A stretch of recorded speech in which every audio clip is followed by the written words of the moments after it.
Արդեն 2 տարի ամիսը մեկ անգամ Ավանի մշակույթի տանը հավատացյալները հանդիպում են Տեր Սահակ եպիսկոպոս Մաշալյանի հետ։ Զրույցների թեման ամեն անգամ տարբեր է՝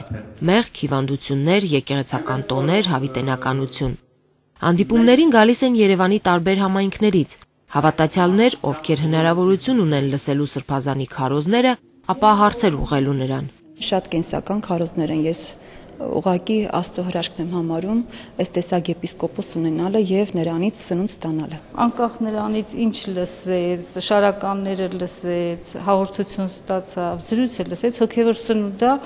ինքը որոշակի վիճակ է ստեղծում ու մարդը հեշտությամբ է տանում իրեն վիճակված դժվարությունները։ Հունիսի 6-ի հանդիպման թեման իմաստությունն էր։ Սրբազան հայրը խոսեց աստվածային եւ կենցաղային իմաստությունների մասին։ Շեշտեց, որ ամեն հավատացյալ պետք է կարողանա իմաստությամբ ապրել իր կյանքը։ Չէ՞ որ մեր եկեղեցու հայրերը Աստվածաշնչի թարգմանությունը սկսել են հենց ճանաչել իմաստություն եւս խրատ, իմանալ զբանս հանճարո պատգամով։ Սրբազանին ուղղված հարցերը տարբեր բնույթի էին։ Կրոնականից բացի հանդիպման ներկաները հարցնում էին մարդկային հարաբերությունների, կյանքում հանդիպած դժվարությունների, իրենց խնդիրների մասին։ Խոսքի բագասը կա մեր համայնքի մեջ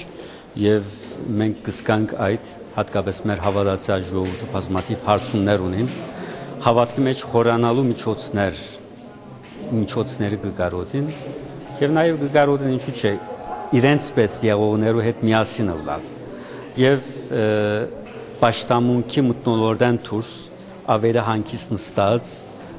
լսելու, մտածելու, հարցումներ ուղղելու միջավայրի պետք ունեն եւ այս մտնոլորտը այդ պահանջը